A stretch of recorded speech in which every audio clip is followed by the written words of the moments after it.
All right, Birds fans, another week. It has been a wild ass season, and now we don't even know what to think. Can the Eagles actually make the playoffs? I don't know. But hey, here today we're going to break down the Cardinals game, which is going to be our next matchup here. And I'm joined by a very special guest. So, ladies and gentlemen, do not go anywhere. You do not want to miss this. I'm your boy, Parcero Philly, and let's get this started.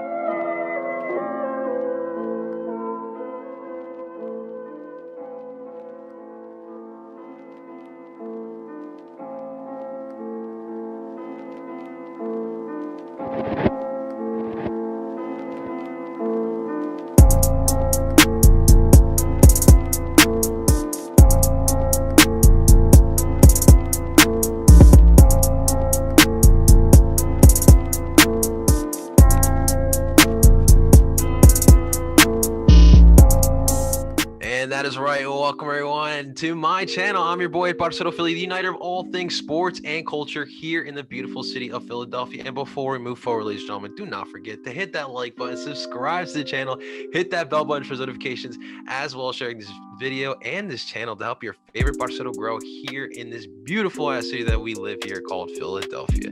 That is right. Today is about the Eagles and the Arizona Cardinals. It is going to be our Week 15 matchup here, man, and it's a crazy turn of events here now. The Eagles have life. The Eagles definitely have life. And guys, this is a special episode because I am joined today to talk about this matchup by my man. I have been waiting for this interview too long, man. Too long. I got here my man, Scotty Talks Sports. What's going on, Scotty? How you feeling, baby? What is up, El Parcero, man? It's good to be on the show finally, man. We've been talking about this for a while. Sir. I know we linked up for the Birds breakdown. That was fun, of course, man. That's not the same. That's a nice, closed-in interview. We get to talk to each other, hear our takes. Yeah. So we'll definitely toss it up here, man. I'm glad you're on, man. I'm definitely glad you're on. I love what you try to do, Scotty, and it's kind of similar to what I'm doing. Like, let's face it, the Philly sports fan base is evolving. It is constantly changing. We're getting new people joining this fan base, and I love the kind of style and the flair you have. You implement the hip hop, and it's definitely something that I love that you implement. And I hope we can definitely work more in the future. But let's definitely get through this episode here. And first to start off with, kind of wanted to dive in, like, who the hell is Scotty Talks Sports? Who is Scotty Talks Sports? What is it that you do talk about specifically in sports, and how did you get into this, man? Yeah, man. So I think like a lot of people that were kind of on the fence of, jumping into content creating, jumping into podcasting, starting their YouTube channels. I think there was a lot of people on the fence there right before this pandemic hit. I was one of them, and I jumped right in, as soon as I got some like really free time to do some branding, to do some branching out and meet new people, socialize in Philadelphia and get connections. Once I had time to do that during the pandemic, once the pandemic hit in like March, got furloughed from my job, had much more time outside of school and work, and finally got it off the ground. And once you get it off the ground, once you get comfortable, then it's easy, man. Oh, yeah. We're just talking about what we love to talk about. As far as, how I got into Philly sports, we talked about it a little bit before we hopped on here, but I was born in Pennsylvania, in the Carlisle, Shippensburg area. Basically, when I was growing up, I had a grandfather that was a Cowboys fan. I had a grandmother that was a Redskins fan. And I basically rebelled against both of them and chose the Eagles. You know what I mean? So, no, I had family members trying to push the Steelers on me, whatever the case may be. But no, I went with the Eagles. It was really, that time period when Donovan McNabb first came in, Brian Dawkins, and it had me sold, which then carried into the other, teams. Obviously, I grew up a huge Allen Iverson fan, just like everybody else. Did it, man? Which, we'll talk about this later. The hip hop influence that Allen Iverson brought to Philly and basketball and sports in general. One of my favorite all-time players, man. But yeah, that's kind of how I fell in love with Philly. Grew up. My mom moved me to Maryland. I'm not a big Maryland guy, but me and my girlfriend, we came out here, visited Philly. Love the city.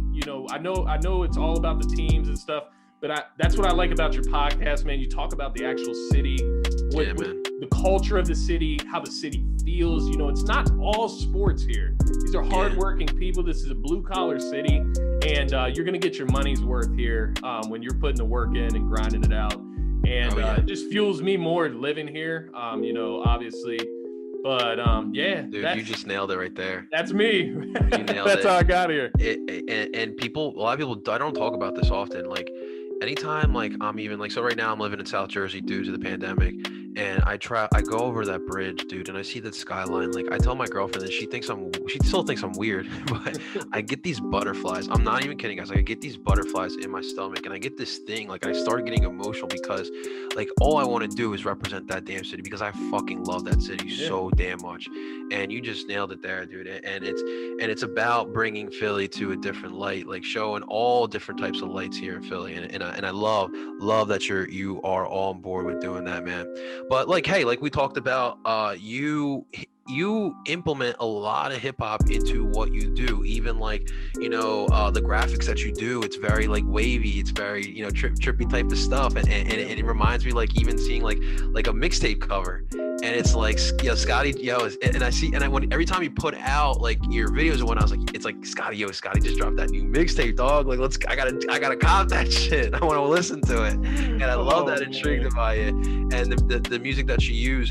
So I kind of wanted to give this little top portion here to both hip hop heads here. Like, why do you implement hip hop into your Philly sports content? Why is that important to you?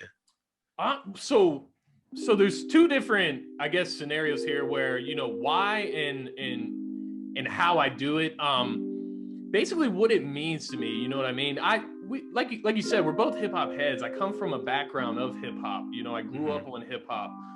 Even my mom, that's all we listened to was hip hop when I grew up. So like I said, what made me fall in love with the Sixers, with Allen Iverson, the braids, the tattoos, the hip hop, the chain. Like, I mean, that's culture at the end of the day. That's culture. That's what that is. And it's what has made me. And, growing in this day and age where there's so much, trying to classify this and that. Yeah.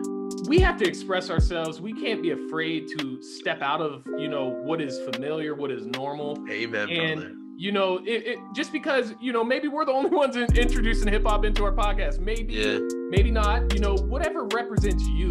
And that's who I am. I love hip hop. I love rap. I love it all. And, I try to put it on the forefront every time I put an episode out. Like, when you see the new episode, like I love how you mentioned the cover art, man, because I do want to shout out my man Willie Da Vinci. He's my editor. We collaborate on a lot of these ideas. Shouts to Willie. This man puts it together, and that stuff is fire, man. And you mentioned the wavy. I mean, we sit here and we go back and forth, the colorway, all of it, man, mixing it all together. The images, everything, and it's just an awesome time for me to get collaborative with my friend. And, I just love that part of it. But as far as the intros, you know what I mean? And the outros with the trap, you texted me, it was the trap beats, man, the bass. And, yes, sir. Part of me is just hoping that, when somebody turns on my podcast, they hear that and they're like, whoa, what song is this? This is tough. You know what I mean? Yeah. Like, that's what I'm hoping out of that, open other people's eyes to hip hop. Show what it can be about it. It can be mixed with any sport that you want it to. It's not just basketball or football. It's every sport. Yes, every sport, man. I love that you mentioned that. So, we're almost at 2 years now that I came out as being at Parcero Philly. When I announced, to the Flyers Nation, who I was, and I'm a freaking Flyers fan. I did like a little promo video outside of the Wells Fargo Center, and I used. Not a lot of people know this rapper. He's one of those SoundCloud rappers. His name is Terrence Escobar. He's this rapper out of Atlanta. And I just love this beat because it's like this. I love like that tough, gritty type of beat, and it just makes me just want to like head bob. And it's that type of beat. And I literally did like a Flyers promo for 2019 season in a Terrence Escobar song. And for a lot of people, it was confusing because they're seeing like Ed Snyder and they hear like this trap beat. It's like, it's weird to see. But that's the point. And it's like you said, like it's really important in 2020, the day and age that we live in, to express ourselves. Like, Philly sports doesn't have to be, hip, like rock and roll and like head bobbing like they've used in the past. No diss to that. Even like the Fly Eagles Fly song. Like I know what the mummers mean to the city of Philadelphia in certain areas, but it's little mummery. The Fly Eagles Fly. Yeah. I'm still gonna sing it, but it's just the fact of the matter. So, I love hip hop. I know that there are people that love hip hop, and it doesn't matter where you're from in Philadelphia. You could be from the suburbs. I grew up in the suburbs, and a lot of my buddies, that's how I got into it. We loved hip hop, rap, R&B, all of it. And even in North Philly, West Philly, Southwest Philly, like there's people out there who love hip hop, and it's about connecting to those fans. Like you're not always gonna win someone over, right? But you are going to find those people who do enjoy it, and I'm going to continue doing it. And on TikTok now, that's why I love TikTok, because I'm able to express myself even more. I think people know by now I'm not really camera shy. So I love now that I've been learning some of these editing tools that some of these TikTokers use, and I try to create like a kind of like a music video type of feel, because that's what I want. I noticed that, man. It's actually. Yes, I want people to feel that too. So like when I'm doing a Carson Wentz type of appreciation, or if I'm doing like I don't want to live in a QB factory. I want to live in a rushing factory. So I had a Flip Moreno or Flip Dinero song, which he's like blowing up right now. And I used pictures of Jalen, Miles, Boston, and even Jordan Howard, because I want Jordan Howard to get more carries. Right. And I was like, I want this reality, not the QB factory. So different stuff like that. So it's important that, we continue doing this, and I will continue implementing the hip hop, because you never know. And I've learned this in my young 1 year and 8 months now that I've been doing this, that, you can connect with someone and it could really make someone's day. And that to me is really satisfactory. It gives me a lot of satisfaction knowing that I can, affect someone in a positive light. Yeah. So I definitely appreciate that you do that, man. Let's continue adding some hip hop to this game, man. Yeah, man. And I just want to point out, the other side of that. The whole thing is like, while we want to make people feel included, give people that love hip hop a niche with a podcast in Philly sports. You know what I mean?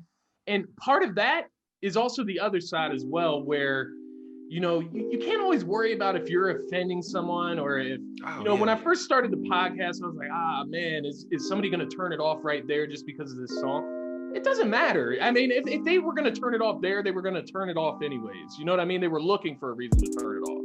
So, you can't sit here and hide. And the other, side of that is, think about other people. They put their rock and roll on, they put their country music on, and we deal with it. I mean, we learn to love it. We learn to like it, whatever the case may be. And this isn't, dissing rock and roll. It isn't dissing, country music. It's just expressing yourself and feeling comfortable enough to do it, and implementing it into the city. There has been, attempts at trying to do it, and I think it's been, subsided by, just the pushing it out, where we don't need to do that. We can do both. We can do all of it. You know what I mean? Yeah. So. And it's not the same. Like, listen, I'm still a big 97.5, the Fanatic guy, because that's just what got me into Philly sports and Philly sports talking. And it's one thing, I love Gargano. He got me into this too. And like, I don't want to hear like Green Ranger being played right before, he's about to talk. Cause like, I know like Gargano is going back to his car and listening to not hip hop. Like he's not listening to anything recent. Right. So it's one thing hearing it from them, and it's a different thing hearing it from us, because like, listen, when we get off this pod, like we're about to drink some more beer, and we're about to bump, whatever some of that new Lil Baby going on. I know Lil Baby's dropping some new shit right now, and I'm loving it. Oh yeah, I'm definitely hopping on that. Yeah, right. Yo, are you before we hop off the hip hop side, are you a Kid Cudi guy or no? I enjoy Kid Cudi, and I know he's been doing some new stuff, and I'm proud of him. He's been going long enough. Out, man. And I love his story about his battle through drugs, and I can feel for that. Anyone who's been battling anything like that, I understand your struggle. It's not easy. breaking an addiction like that, and he's finding a new sense of love for life, and he's making new music. And Kid Cudi, dude, what was it, 2010 he really came out, like he was the man. right He took like a decade hiatus, and he's back, and I'm happy because the Scots was great. That was a good bang. That was a banger. I think he did one with Skepta recently. Yeah, that one's a banger too. Pop Smoke before he died. Yeah. We lost him too soon, man. He's a young legend already, man. It's crazy. You can tell when he's about to hop, when a song of his is about to start. You can just feel it. It's weird. I love the vibe he would have. Like, I don't know. I love that type of, and it sucks too because a lot of people know that I hate New York, bro. I hate New York. Hate the sports. The city's not my favorite, but the hip hop, they always have good hip hop, and it drives me insane. And I love this era too, where they have, well, obviously pop, what's his name, Polo G. Yeah, Polo G. And a couple, I can't think off the top of my head of the other ones, but they always got that, like, that flow that I just like, God damn it, why can't we have that here in Philly? Why can't Philly have that type of scene? Like, we got some art, we got some creative minds out here. Like, I don't understand why we can't have a scene like that, but one day we'll get our next meal soon. Exactly. But just one last thing, I guess. Even on I don't know if you play a lot of video games. Think about when you were a kid and the songs that games like Madden and I know. The basketball games. Think about the songs they were choosing when we were kids compared to now, where it's a full-on hip-hop sound. That's why I only would play NFL Street. Right. They had some great joints on there. Because Madden's playing like some hard rock classics while you play. Whatever though. I'm about to play my brother, and I got to kick his ass. This is not what I need right now. Exactly. All right, ladies and gentlemen, listen to more hip hop. It's good vibes. It's definitely good vibes. All right, well, Scotty, listen, I brought you here on for besides the hip hop, like, we got some business at hand here, man. The Philadelphia Eagles in 2020 have been nothing less of turmoil. It's been a crazy, bumpy, wild ride. It's been, I literally can't remember the last time. Maybe Chip Kelly's last season it was that dramatic, but this has been really dramatic. And now we don't know what to do with ourselves. The Eagles just beat the New Orleans Saints in upset fashion last week, 24-21. And the whole story was the fact that Jalen Hurts did play well. I'm not going to take that away from him. He did play well against the Saints. But I want to get your thoughts here today on this QB situation, because it's been since the bye week. So week 8, we had the Birds Breakdown roundtable. We talked about this, but now you had a couple weeks now to marinate, and things happened, right? So what's your thoughts now on this QB situation? Because the future looks really bleak, my man. Yeah, I mean, you put it square on the face right there. We've done probably a 720 since that Birds Breakdown. I know we all had playoffs, winning so many games. Like, we definitely did not have them losing to the Giants and the Browns. What I mean? So so definitely, things have changed since then. But the QB situation, it's interesting. In reality, Jalen Hurts came out and did everything that we should have expected if the Saints were going to allow it. You know what I mean?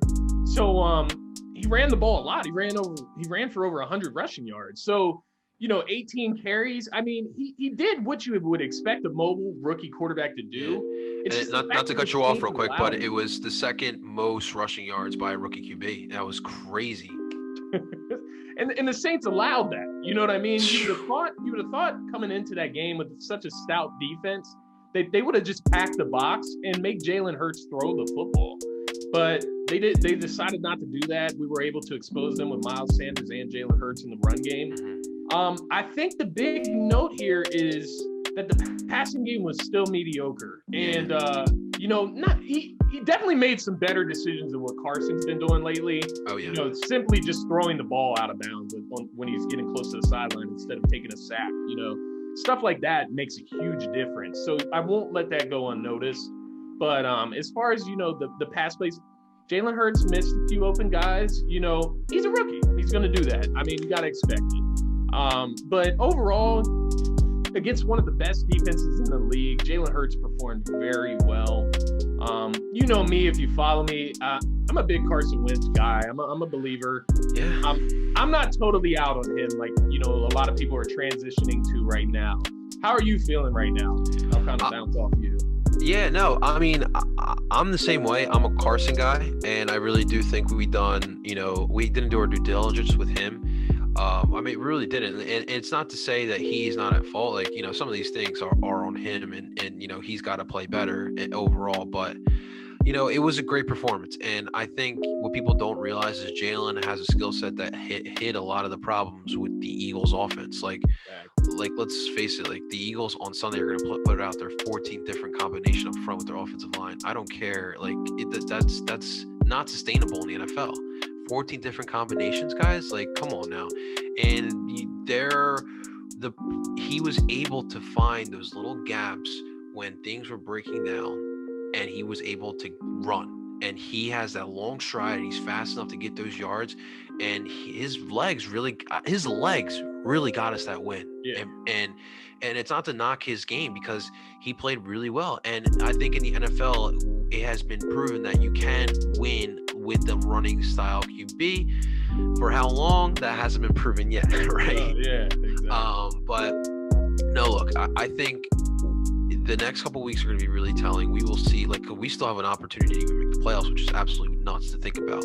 But if Jalen comes out here and balls out against Arizona, balls out against Dallas, balls out against DC on the final week, and we make the playoffs, and who knows what happens in the playoffs. If we make it to the playoffs, I don't see how Carson starts next year.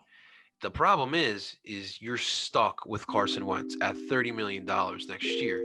That is a really big problem. Now, if Jalen is flat in these next couple games and people, Arizona figures him out, and then, he's just a bland, average QB the next couple games, then you need to find a way to get the best out of Carson Wentz, because I think right now the best option is to get the best out of Carson Wentz. But if Jalen shows out, then you have no choice. Like, you got to go with the hot hand. And you really are not – you're not in a good situation. Like, regardless, I feel like it's like a losing situation, because let's say Jalen balls out. Now you got a $30 million quarterback. You can't spend money in free agency to improve the team. And then, is Jeffrey going to keep Howie because we make the playoffs, because he thinks that's a good thing to do? And then what? Now we go into the draft needing to draft a lot of players, and Howie's going to do that? Like, it's not a good situation. It really is not. So I've gone with the mindset that I'm just going to enjoy these games. So I'm just focused on Arizona. I just want a good game. I just want to see some fight, because like what I saw against New Orleans is something I can get down with. I saw a fight against New Orleans, and that's really what I will take going forward, man, because it's been a rough year in 2020. And I think that was a good point that you brought up there. We actually enjoyed watching that game. I mean, a lot of these games this season have been unwatchable. Yeah. I mean, you think about the wins against San Fran. I mean, that wasn't fun. I mean, it was shaky all night. You were on Jim Schwartz almost screwed it up too. Yeah. And then, even the win against the Giants, it's like we had to come back from like 18-point deficit. So, it hasn't been fun this season. And, simply put, and I think you can agree with me here. I think you're the same type of person. While we say we're Carson Wentz believers, it doesn't mean that we hate Jalen Hurts or that we're not Jalen Hurts believers. I'm slowly transitioning into that. I got to get comfortable with him first. For me, it's always about what's best for the Eagles. Because at the end of the day, I'm an Eagles fan, and 20 years down the line, I'm gonna have a different quarterback. Like, that's just the fact of the matter. So right now, I noticed that Carson was not playing well. Doug doesn't know how to get him back to the Carson that we know him to be. So we had to go with Jalen, and Jalen played well, and we're going to have to go. He's our QB right now. I love Carson Wentz. I will forever love Carson Wentz, and if it doesn't happen in Philly, I know it will happen somewhere else, because there are smart enough people in the NFL to get the best out of him. But at the end of the day, it's what's best for the Eagles, and this unfortunately is what's best, even though it's not conducive to anyone's mental health, I would say. And I think, Carson Wentz, I think this whole situation, you look back at it and it's like, did you ever imagine it getting to this? I mean, no. I never imagined Carson playing this bad that he would lose his job. That's why, I thought the pick was so horrendous at the time. And I still do, dude. I think no matter, how much we deny it, how much Carson denies it, how much Doug and Howie deny it, this has affected Carson. It's affected the whole team. I mean, Yeah. People try not to hold the most weight with the quarterback, but the quarterback holds the most weight on the team. That's the way it is. He's the leader. Yeah. He's the face of the franchise. And when you go behind Carson Wentz, who's your franchise guy, you draft a quarterback, it stirs everything up. There's no way around it. It's just absolutely wild. Like, we act like here in Philly, like, we've had Peyton Manning and Andrew Luck. Like, we haven't had that many franchise QBs in our team's history. And it's just wild where, like, a couple of years ago in Seattle, Legion of Boom, there was rumblings that they didn't believe that Russell Wilson was going to be a franchise QB. What does Seattle do? Boom, we cut the Legion of Boom and we build a team around Russell Wilson. Why is that mindset not being here in Philadelphia? No, what we do is we re-sign Alshon Jeffrey and we pay him. And then we bench Carson Wentz, but no, we'll keep Alshon Jeffrey out here. And then I get the terrible excuse that Travis Fulgham's not getting his snaps because Alshon Jeffrey's playing well and he's healthy. Come on, dog. Are you kidding here, dude? It's just absolutely it's just absolutely wild. Like, I don't understand how we don't deserve a franchise QB in Philadelphia just because of that. Right there. That was something I brought up today. I saw I saw this tweet out there how we've been like basically coddling Wentz, making excuses for him. First of all, the excuses are there because they're legit excuses. I mean, these injuries mount up every single season. I think we've been critical though. Like we both just criticized him. I mean, and don't get me wrong, he's been terrible this year, and you see why he got benched. I mean, you get it, but my argument to that is, we're not coddling Wentz. I mean, look at what has been done around him. We hold Donovan McNabb on this, high pedestal, and rightfully so. Like I said, that's the guy that brought me to the Eagles, basically. Me too. I have a lot of respect for Donovan McNabb, but Carson Wentz has already surpassed Donovan McNabb's best season last season. You know what I mean? He threw more yards. He had, so this whole thing that Carson Wentz is not a good quarterback or that he can't be or that he hasn't been, it's ridiculous. Now, as far as what's right for the team, I think you hit the nail on the head. Jalen Hurts is what works right now. And I think Jason Kelsey pointed out something the other day, they're just trying to win. And, we're talking about draft picks. We're talking about, get Howie, get Doug out of there. They're focusing on winning. Yeah. And that's one credit I'll give to Doug is he keeps their minds on the goal. And you see that down the stretch every season. They do, for some reason, they just pick it up in the second half. Now, this season's been a little different, but, I think with Hurts, his mobility, it's just the right. Like I said, it was just like the perfect storm that happened to get Carson Wentz out of that starting role between the injuries, the weapons, the draft selections, the signings, and then drafting Jalen Hurts, a guy that's fully mobile and his ability to get out of the pocket. You saw no sacks against New Orleans. Yeah. We're the most sacked team in the NFL before that. So it made the difference that was needed, and I think Doug saw that. And while it worries me, I think we will learn a lot about Jalen Hurts over the next couple weeks. Well, Scotty, let's get into my next question because we kind of nailed it there. Do you think like this offensive style with Jalen can be sustainable in the next couple weeks? So, he's a rookie, and I know in his last season with Oklahoma, he really developed as a passer. Like Lincoln Riley is legit. That guy knows what he's doing with quarterbacks. Yeah. He did a fantastic job with Jalen, and he got better. But obviously, in your first game, you had only a week to prepare against one of the best defenses in the NFL. He really wanted to play it safe. He wanted to. He knows he's got those legs, and he wanted to use them. There were times where he, ran instead of throwing and could have had a larger game. But I'm not going to get mad at that because, like we said earlier, like no turnovers, and that's the key part there. But do you think that this running style of play can be sustainable with the Eagles going forward? So it's an interesting question because you pointed out something really good there about Jalen Hurts and last week the no turnovers. That's something that Carson Wentz could have done. Carson Wentz was taking too many risks. That's the problem. Too many risks with not a qualified team around him to be taking those risks.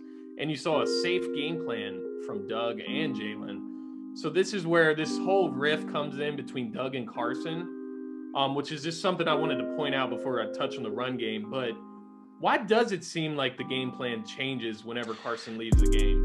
Now, is that Carson changing plays? We don't know.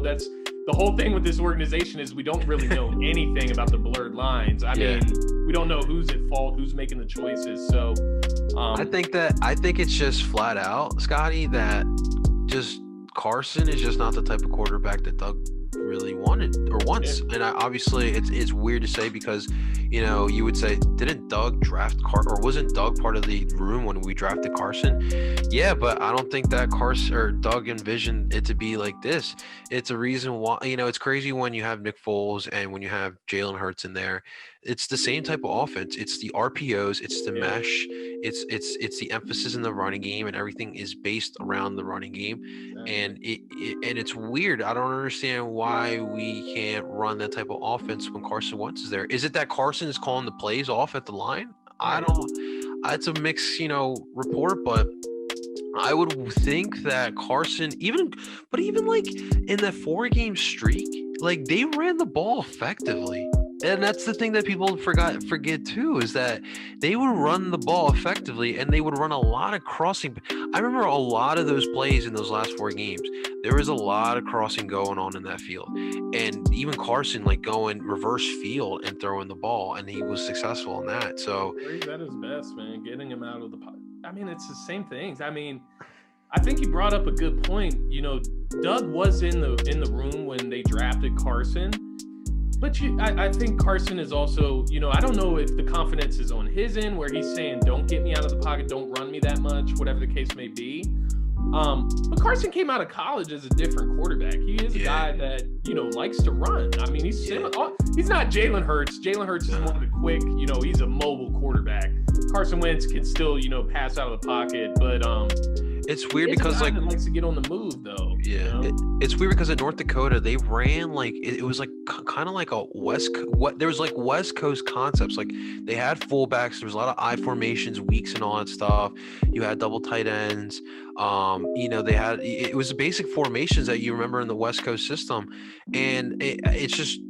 I figured that, you know, Doug being part of Andy's coaching tree and having some West Coast concepts in him, like he would be able to call, or they would even be able to build a team in that sense, but they really didn't. But like I said, in the end of 2019, like Carson kind of ran that offense. There was some of those concepts in the end of 2019, and like I don't understand why we didn't run that, you know, this year at all. But it's just weird. It really is. But I think that, to your point, I just think flat out, Carson's just not Doug's key guy. He's not his QB. Yeah, I think so too. And you know, that was a good point about last season. You know, Carson getting out of the pocket and getting on the move. I mean, you see the type of game that he likes to play, especially when it gets down to crunch time. And if we're down and he's putting it all on the line, you start to see the real Carson come out. Yeah. And I think you saw that against Cincinnati and against like Baltimore, where at the end of the game, he started putting his body on the line. Yeah. And that's when he's at his best. I think he loves to play like fast and aggressive. Physical. I think he's a physical guy as well. He likes to drop his shoulder. He doesn't like to slide. That's not him. That's that hunting in him, baby. Yeah, man. I think he's just a physical, aggressive, you know, Christian guy, like great guy. But you know, he's just you see, it's like you said, when they're at their best with Carson Wentz, when they got 2 tight ends out there, they got the threat of the run. You got a big receiver in Alshon when he was good. And, you know, then you had like a guy like Aguilar in the slot, whatever the case may be.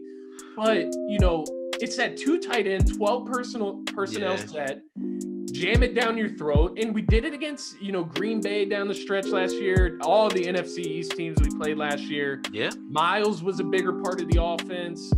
And even Boston Scott had huge games last year down the stretch. Yeah. And you just don't see it when Carson's in there. I don't get it, man. I really don't. Well, Scotty, also people in 2016, so I pleaded for the Eagles to go get themselves a fullback because you had a rookie QB who played with a fullback in college.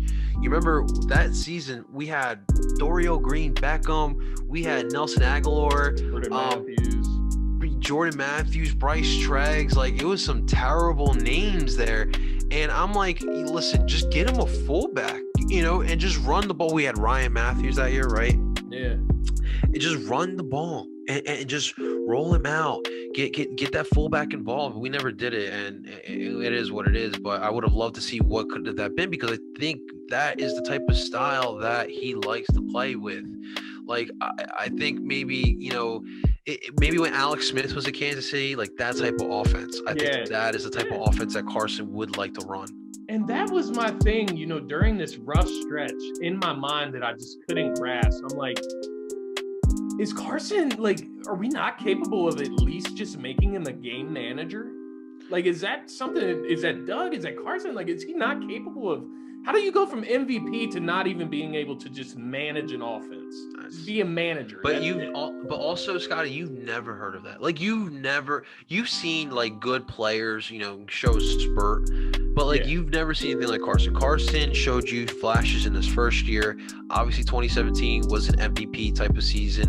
2018. That was a weird year. It was weird. It was a weird year. 2019, obviously, you can say what you want about the opponents at that last stretch. He got the job done, and that's really the important part. And we don't even know what could have happened in them playoffs. Like even Josh McCown, we lost 17-9. So Josh, So we just don't know. It's a weird situation. It really is, man. I mean, all right. So look, I think the way we can beat this Arizona defense. Now, Arizona last week, they pass rush turned up. My boy Hassan Riddick, shouts out to South Jersey. Camden went to Temple. Should have made that move for him, man. Oh, man. I know. Even that draft, I was just like, please, Cardinals, don't draft him, and they freaking drafted him. Oh man. But no, like they finally turned up, and this pass rush is pretty solid. But I think it'll work for us because when you have a good pass rush like Arizona has, that running game can neutralize that bad boy. And all it takes is those defensive ends. They'll see if they can contain. We'll see if they can contain, because they have struggled before with mobile type of QBs. Obviously Russell Wilson is in that division as well. So I think that if Jalen can find those holes again, I like our chances. I don't know how much he's going to be able to roll out like last week. Yeah, I think you're going to have to get him into like those read options like you did. Get Miles involved, get Boston involved, and I mean, I know they're not going to give Jordan some carries, but like I don't understand. Even last year against the Giants, he was clearly healthy and he gave you like a couple extra yards on those carries, and you just don't even try to go back to him. Yeah, it's not like you're giving the carries elsewhere. I mean, it's not like Miles is getting 20 carries a game. It's not happening. So no, it's not at all. So I think again, the running game has to be emphasized again this week. And we'll see if Arizona can try to stop it. I mean, they've had troubles this season, but it's just tough to think that we can go into this week with the same type of style and the same mindset and get that W. That'll be tough, but we'll see if we can do that. I mean, I do. I like your point. And, did we go into last week thinking that we would run for, 2 100-yard rushers against the best? I just didn't trust Doug to do it. Yeah, exactly. That's what it comes down to. But, the Cardinals are interesting. See, I was thinking more on the lines as to where Doug, I think, has to take off the chains a little bit this week. Yeah. And, let him take some shots if they're there. So it really just depends how the Cardinals defense approaches him, how their defensive coordinator gets the game plan together. But after seeing this week against New Orleans, I almost feel like if the Cardinals would have to be morons to not stack the box against the run at this point. So I think the key here would be, early in the game, get Jalen Hurts, rolling out a little bit, get him some easy throws like you did, but maybe a little bit further down the field, maybe a little bit further outside of the box. Show them that you're willing to take a few shots. That way they can't load the box the whole game. Yeah. The interesting thing about Kyler Murray and the Arizona Cardinals is, how similar is Kyler Murray to Jalen Hurts? They come from the Oklahoma background, and very similar body types. I think Jalen Hurts is a little bit bigger, but their defense going against Kyler Murray, and it's funny, they have struggled against mobile quarterbacks this year, and it's so weird to me because you're facing a guy at practice every single day. One of the best. With, like, one of the best mobile quarterbacks. So funny. But, you know, I think, you know, like you said, it depends I guess what I'm trying to say is take what the Cardinals are giving you and have confidence in it. Don't shy away from it. If the Cardinals are packing the box, you can't be afraid to throw the football.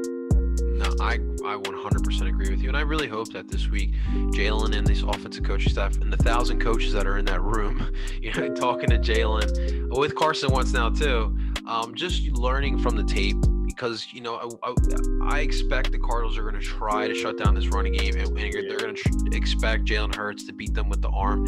And I think that Jalen can do that. I mean, obviously, he just has to get comfortable with the game, really, in now his second start. So I really hope that they have been studying this film, and they come out with a game plan that is just going to, you know, throw Arizona off, and we can take this one, because this is definitely a winnable game. Now, you definitely mentioned it, and I want to get to that point because Kyler Murray, man, him in this offense, and it's really interesting to say that, because I do think that they are similar. Jalen obviously has only got one game under his belt. Kyler's got, you know, almost 2 seasons now under his belt. And it sucks too that, you know, Jalen doesn't have the toys that Kyler has to play with, because imagine what, you know, Jalen could possibly do with some of those toys. But this air raid offense for Arizona, it can be pretty lethal. Now, I know, like, they haven't been the team that they've shown us at times. Like, at times you think, like, wow, this is like an NFC contender, and then at times you're just like, what? Did we just watch a team last week like play really good, and now they're like looking pretty bad? Like, you don't know what type of Arizona Cardinals team you're going to get on a week in and week out basis. So, like, how do we stop this air raid? Like, we might not have Darius Slay, we're not going to have Avonte Maddox, no Rodney McLeod. So, like, how do we stop this? Yeah, so I mean, you're looking at guys like, you know, obviously DeAndre Hopkins, Christian Kirk. They got Isabel out. They got a plethora of weapons, and you know, Kenyon Drake in the backfield. So it's going to be hard. It's been, you know, you pointed out how streaky the Cardinals have been. They get hot, and you know, I think they're at their best. Similar, and this is similar to how I feel that Jalen Hurts will be at his best, but when Kyler Murray's running the football, and he keeps that defense off balance, that's when they're at their best. It seems like lately he hasn't been running as much. I know he had like a minor injury there, but apparently he hasn't been running as nearly as much as he was earlier in the season when they were a little hotter. But you know, Kyler Murray is the key to that offense. Now, DeAndre Hopkins, that's going to be miserable. Oh, my God. Watching that on Sunday, especially, you know, Darius Slay looks like he's not going to play. And let's be honest, Darius Slay deserves a freaking break, man. Yeah. Like, trying to carry this he's defense been getting secondary. And there's nowhere else to go. You can't give him a break ever. You know, these last couple of weeks, he's gone against Michael Thomas, Devontae Adams, and DK. So what do you do, man? But you know, at the end of the day, we saw what our defensive line can do last week against the Saints. They had Taysom Hill, you know, trapped in a little room there with that pressure that they were bringing. Josh Sweat has been fire. I mean, this guy is going off this season. Stepped up big, man. Brandon Graham was hotter at the beginning of the season, but, you know, he can always kick it into gear. Fletcher Cox, Javon Hargrave has picked it up. So this pass rush is going to be the key. We got to win this game in the trenches. And it's going to be the same on offense, I think. You know, you pointed out with the running game. Trenches. The offensive line has to show up. No sacks last week. A lot of it was Hurts, but, you know, the offensive line has to show up. But the key on defense, I do believe, is going to be that defensive line, that pressure. They got, and, you know, guys like Kyler Murray, sometimes that does not bode well for our defensive line. You've seen it numerous times with Russell Wilson. So we'll see how it goes. But I think pressure is the key here, especially with that secondary so beat up. Dude, go out and get him. Go after him, man. Yeah. And you just mentioned it. Like, it sucks, and I know it's not sustainable to continuously relying on our D line to just, you know, take over a game, but and we really are gonna need it. And think about too, like, you know, Kyler is a little on the shorter side, right? So those defensive line, I want those hands up, knock down as many balls as you possibly can, get an interception, go eat out there, big boy. Like, go do that. So I think that's going to be key because I know, listen, Hopkins is going to get his. And listen, we all know that Larry Fitzgerald is a notorious Eagle Oh my goodness, killer. I left Larry off the list. But the thing is he's been quiet this year. Yeah, I understand why people aren't mentioning him, but the Eagle like, killer though. couldn't you just see him just like have one more hurrah against the Eagles? Like, that's what I'm just worried about. Literally, I'm not even worried about Kyler. I know DeAndre's gonna get his. It's just I'm thinking like, is Larry just gonna waken up this week and just destroy us one last time? He's still a physical phenomenon. Like, Yeah. he's in great shape. It's not like he's like washed up or something. He just has a plethora of weapons in front of him. But And he's out there coaching those guys up too. yeah, exactly. But the defense, I think they have to be, similar to last week against the Saints, where they gave Jalen Hurts some good field position. That was huge last week. We got 3 turnovers last week, I think. So an interception and 2 fumbles, I believe. Yeah. That's gonna be key. Just making plays. I mean, you saw Duke Riley on that tip pass. That was a crazy interception. But those are the type of plays that our defense needs to make, and just being scrappy, fighting, and that's what we got to bring. What I did want to point out, and I didn't talk about it much with Jalen Hurts earlier, but I think, I hate to say it, and you pointed it out earlier. I pointed it out. It's been miserable to watch the Eagles play. Jalen Hurts has made it fun. And, the celebrations in the end zone are happening again. You see Jalen Hurts, he's coming out, he's sticking his tongue out on the side. You know what I mean? He's just bringing the but they got like the flavor little shimmy going on. Yeah, man. And you can just see that. And we enjoy that. Jalen Reagor and Miles Sanders, they're vibing with him, and they feel it. You know what I mean? I don't know what that has to say about Carson. I'm not, criminalizing him, nothing like that. It just looks like the fun is back. But, it's more fun when you're winning. So that's what it comes down to. You gotta hope that they just come out with that same energy. Just bring the energy. Make it fun for us to watch. Give us a game. Give us some life. Yeah, I mean, we all know when those guys are having fun, whether they're bringing out the ski mask or a dog mask, like whatever it is, like those guys, when they have fun, like it's so hard to stop those guys because the confidence is soaring. Nothing can stop them. It's like something magical over there. And I mean, I don't know. I don't know if this is the type of run again like we've had the past 3 years. Like what's been going on in Philly with the Eagles the past 3 years is I don't even know how to explain. Like I don't even know if I'll be able to explain it to my kids in like 20 years because it's really something I can't explain. But it has been a lot of fun. And my last point on this game here is I think that the Eagles, the only way they win this game is that they play Eagle football. And what I mean by that is put your heart on your sleeve and go out there and play. And this is a finesse team. This is the definition of a finesse team. They run an air raid offense, for Christ's sakes. There's nothing more finesse than an air raid offense. So go out there and just smack someone in the fucking mouth. Yeah. You feel me? Like, go out there and smack someone in the mouth. Put your hands on someone and go out and win a football game. And I think if you got that mentality, like, I don't see how we lose this game. Like, I know the favors might not be in their odds because of some of the skills set that Arizona has and we really do lack. But it's not like this game is not winnable for the Eagles. Exactly. And you made good points. You got to come out and hit them in the mouth. Show that you're the more physical team. You're not the more talented team. Let's be honest. You're not the more talented team. Go out there and play physical. Bring that same energy. It's interesting because we've held on to Jalen Mills for so long. And it's like, why? It's because he brings swagger and confidence. He brings swagger and confidence to the defense. That's the only reason he's there. Let's be honest. He's made some plays in his days, but confidence is a big thing to bring to a team. I mean, just bringing that type of fun and swag to Well, Scotty, the funny part too is Doug in the press conference this week, they obviously asked him, like, what are you going to do with the defense with, Slay out and Rodney McLeod out? He's like, the first person he brought up was Jalen Mills. He brought up Jalen. Jalen's been here he's been here with the Super Bowl year. He's been here since Carson's been here too. I forgot about that.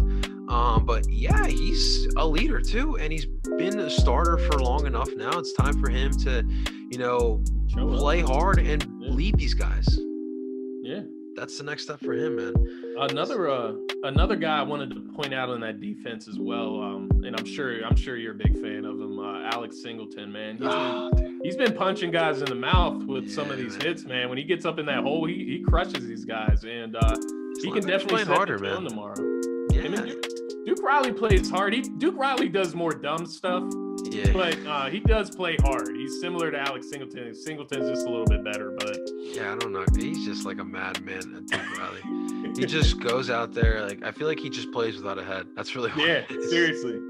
That's literally what it is. And even TJ, I know he didn't play last week, but TJ Edwards gave you a spark, and I think he is just got to develop some more. But I think he's got starting linebacker potential. He's a smart kid.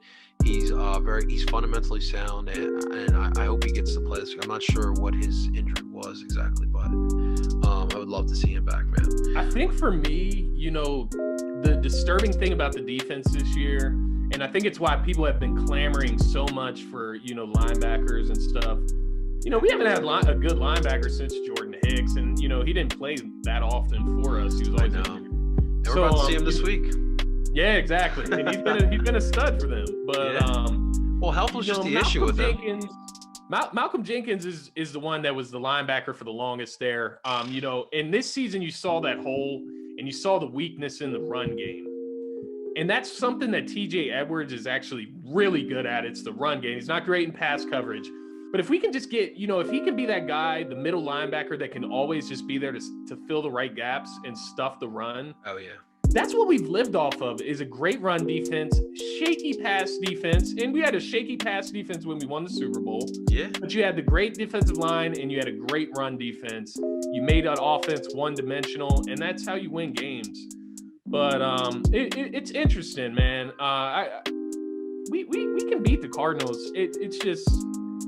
So, all right. So let me ask you, man. Let me get that prediction from you. I want to know, like, what do you think's gonna happen in this game? And give me a final score.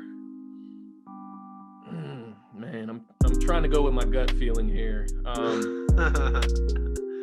think I think Jalen Hurts makes Carson Wentz case a lot harder this week.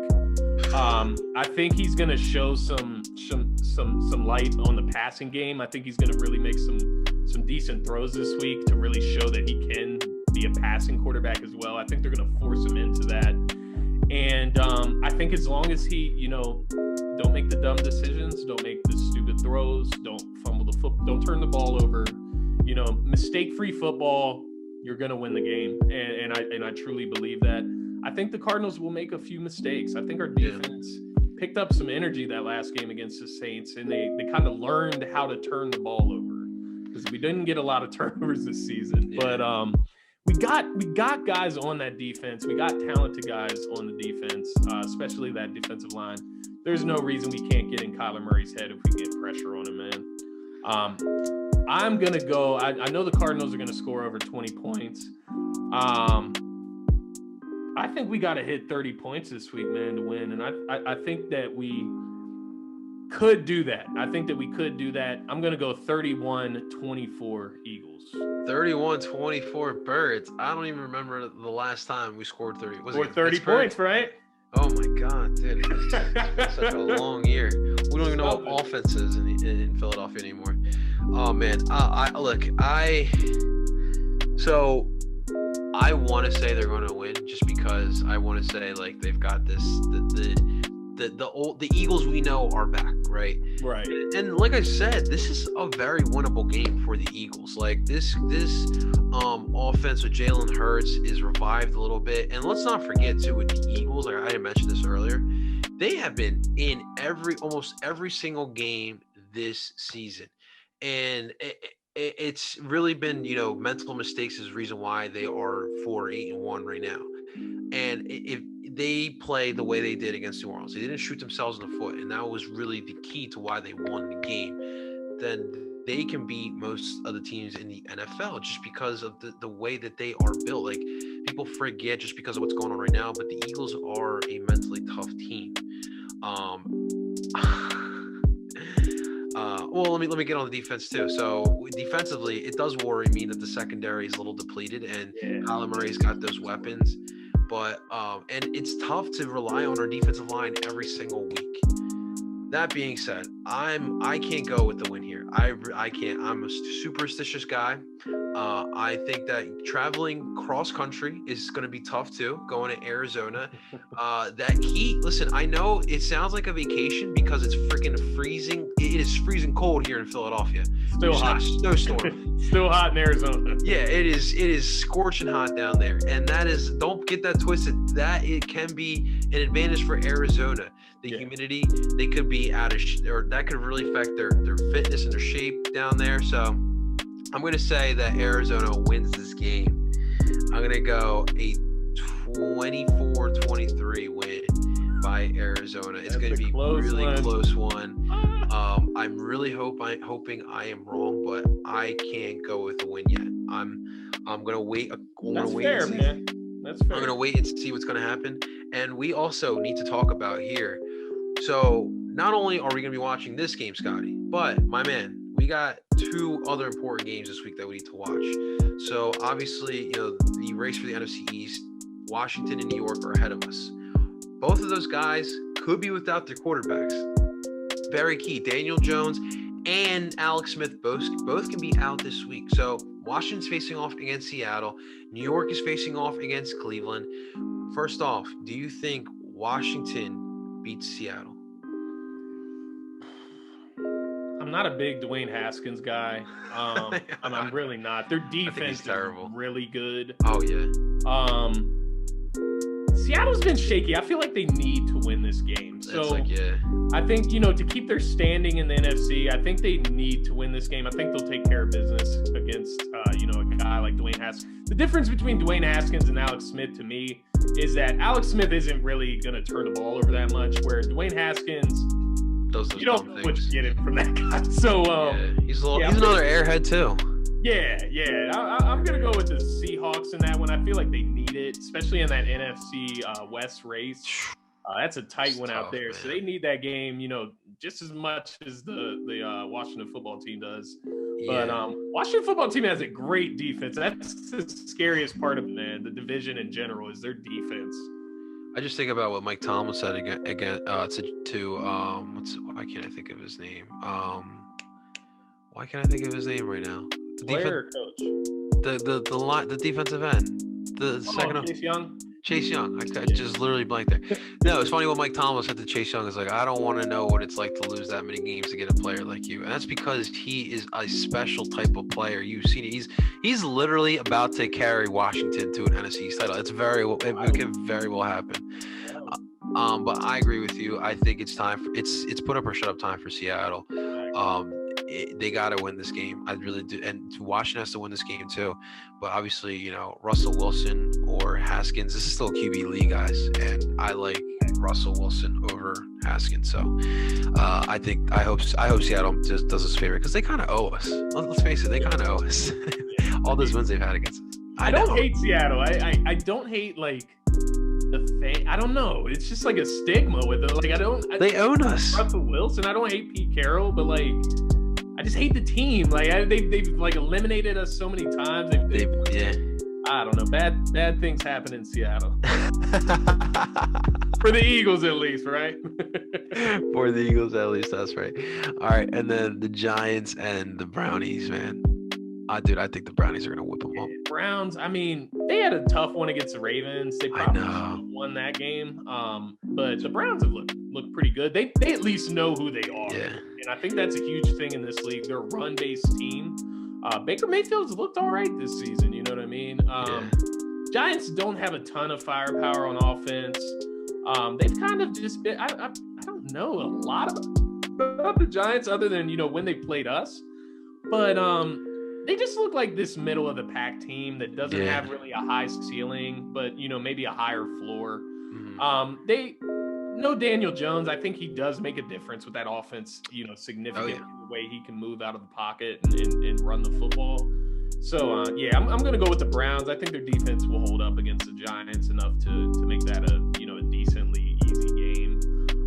I think the Giants are built to beat the team the Browns are built to beat a team like the Giants, I should say. Yeah. So the Browns and the Ravens were one of the few non-Eagle NFL games Yeah.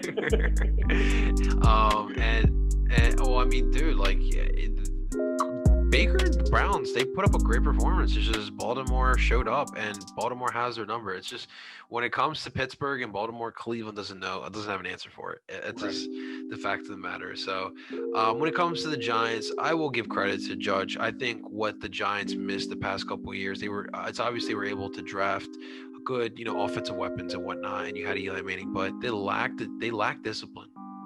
They lack that culture, and Joe Judge is kind of bringing back that old Bill Parcells mantra back in the 80s, like that Jersey boy mantra, that North Jersey grit and grind. He's kind of bringing that back, and I think if you're a Giants fan, you got to be excited for the future. You got a QB. You finally have like a set culture. It's gonna happen, but I just think that right now, it's not going to. And the Eagles and Giants rivalry is I think it's gonna be back next year. I think it's gonna be fully back. I can't wait to that game when it happens. They finally snapped the 6-game losing streak this year. So, but I think the Brownies are gonna whoop that butt, man. I really do think that. All right, well, Scotty, we've been on here for a minute here, but I can't let you go without getting your thoughts on what everyone else is talking about in Philly. Obviously, we have 1,000, top or opinions about the Eagles, right? But the Sixers are the bright spot in Philly sports. They truly are the bright spot. And tonight, they actually just played their second preseason game. They beat the Pacers tonight, 113-107. Another solid performance. And when it comes to preseason in any sport, you just want to see some good individual performances, and you want to see the team start coming together. It is starting to come together. It is looking really, really good. So, just briefly, man, how are you feeling about the Sixers, dude? It's so crazy in Philadelphia, man, because at the end of the Sixers season, just back in October or September, whenever that was, we were looking at them, we were like, they're in the worst situation in out of all the teams in Philly. And then, we slowly transitioned to, the Phillies. Now, this is the worst managed, the worst organization in Philly. And now we've gotten to the Eagles, and it's like, no, this one's the worst. So, the Sixers have recaptured us. They've given us excitement just by the moves in the offseason. It's only been preseason games. But getting Horford off the books is huge. And then, I wasn't against Josh Richardson, but getting Seth Curry in exchange for him is a great move as well. Yeah. So I'm excited about that, but mostly, man, I am so excited about the young group that they got going here. Oh my God, yeah. About Ben and Joel, but they get even younger now with guys like Tyrese Maxey, Shake Milton. I mean, we got some young guns in here. Matisse Thybulle. Even guys like Paul Reed and Isaiah Joe, I think they have great potential. Especially Isaiah Joe. He's got a shot. Are you gonna leave my boy Corky out there, man? Come on. Oh, Corky just dropped 15 or 14 tonight. He has looked great out there, man. And he's another young guy. And the crazy thing about Korkmaz is that he was looked at, in the offseason, where's he gonna find his role? He's taking his role. He looks like he's taking Matisse's minutes, right? From tonight. So Corky got 35 minutes tonight. So obviously Doc wanted to get the most out of him, see really what he's had. Yeah. Matisse had 14 minutes. He hasn't played well in preseason. We talked a little bit about this off the air. I just feel like Matisse I don't want him to stress the offensive game, but he just doesn't look like it doesn't look like he's playing his game so far in preseason. Now, obviously, just preseason, but that's just from what I have noticed from Matisse Thybulle thus far. But this is a fun roster, and really, as a Sixers fan, I really just wanted the Sixers to see if they can get the best out of Joel Embiid and Ben Simmons, because I think these two can play together. It's been proven in the past. 2017, I think that is kind of the blueprint of what the Sixers can do. If you put shooters around Ben Simmons and Joel Embiid, that is a lineup that can win. The problem in 2017 was that lineup defensively had problems. They weren't as athletic. They couldn't cover some of those guys. And I think they did a good job of getting a more athletic lineup than what they had in 2017. And you have options now, like you can obviously Ben and Joel, they're going to be your 1 and your 5. So you really just play around between 2, 3, and 4. And for Doc, I salivate at that, dude. Like, just you could have so many different options. I think the go-to lineup has to be Toby at the 4. You put Danny at the 3, Seth at the 2. I think that is like what you really want as your best lineup. But then if you want to, yeah, that's your experience. That's your veteran. That's guys know shooting, to be shooting everything. Yeah, I feel there. But like Scotty, if you want to play big ball, like I could see them at times maybe against like a Milwaukee, or I'm trying to think some of these longer teams like an LA. Dwight Howard in there with you. Exactly. You put Joel and Dwight. Put Toby back at the 3. You put Seth or Danny. I think Doc, and I think I'm hearing it too from Seth. I think that they want Seth to come off the bench because that just makes your second unit that much more lethal. Yeah, that's kind of where I was at coming into the season. So Doc's got options to play with, and I love Brett. I will always love Brett. Brett was here for a reason. He was here to mold a culture. It's tough to come into a situation like, hey, we're going to lose for a little bit, but we're doing this so that we can have a better team down the line. And he said, okay, I'm here to develop. And he came and he developed as best as he could. You see some of these players in the NBA now that are part of the process and are playing somewhere else. And, you really got to thank Doc or Brett for that. People don't realize that, Brett being able to give other people jobs, like, dude, like that's great, man. That's great. And I'll always love Brett, but it was his time. Yeah. And I think we upgraded him. Similar to Andy Reid. Yeah. I mean, I hope Brett does coach somewhere else. I hope he learns from here. He goes somewhere else and develops, and he has an opportunity to win, because I think Brett deserves that. But he's definitely got to learn from the situation here, man. Yeah, for sure. And I think, like you said, this team, top to bottom, I mean, so many options, man. It's ridiculous. We didn't even get to touch on Dwight Howard much, but look, 14 points tonight, 7 of 7. He's out there running the floor with Ben Simmons. Ben Simmons just has to throw it up. Like, you know what I mean? I don't know if Ben Simmons has ever played with somebody, this athletic. That's crazy. And imagine a defensive lineup with Dwight Howard beside Embiid. Dwight Howard's athletic enough to guard fours. I mean, he can do it. You know what I mean? He's a long, athletic guy. But it's exciting. I think, I really want to see. I don't want to put too much on his shoulders, but I really want to see what Tyrese Maxey's about. Yeah. I loved it. Some high points during this preseason so far. He got 11 tonight in 17 minutes. Yeah, 11, and he's another ball handler. And I think in the playoffs last year, well, not last year, but you know what I mean, last season. Without Ben Simmons, we lacked ball handling. We couldn't run an offense. It was just Joel Embiid in the post. That's it. This is very true. And I think too, like, a lot of teams are going to go 15 men deep in their rotation. So you're going to see a lot of guys rotate in there, and this is going to be it's a team effort here. And I think that's going to be really important that the Sixers do play like a team. That's one thing too, like Doc's out there emphasizing teamwork, communication out on the court, and that's the stuff that we haven't seen here in the past, and really, really excited. All right, well, Scotty, hey, listen, man, we've been talking for a while. I feel like we could do this for a couple more hours, my guy. But Scotty, before we hop off, man, I want people to be able to find you. So where can we find the Scotty Talks Sports, man? Where's the best spots? Yeah, man. Of course, I would love for you guys to check out my YouTube channel. Definitely check that out. Scotty Talks Philly Sports. Love showing my face. I love you being able to see my expressions.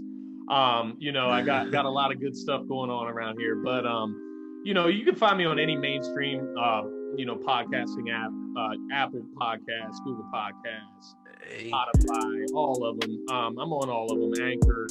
So you can find it anywhere on any of those apps. Scotty Talks Philly Sports. You can find me on Twitter, Instagram. The sports page is at ST Philly Sports 1. And then, of course, my personal page where you find all my hot takes and opinions at Scotty Ground on Instagram and Twitter as well, my man. Thank you. Nice. Absolutely. And I will have these linked in the description so you guys can just hit that link and go right to it. But definitely go follow him. He's got some great takes, and of course, you know why I love him, man. He's got that wavy style. He's got that fresh flavor. I love it. I absolutely love Scotty. Please keep doing what you're doing. Yes, Scotty, thank you so much for hopping on. It was truly a pleasure. I'm sure we're going to be doing a lot more together in the future, but it was great to get this first interview down. We talked about the Birds. Hopefully we beat the Cardinals.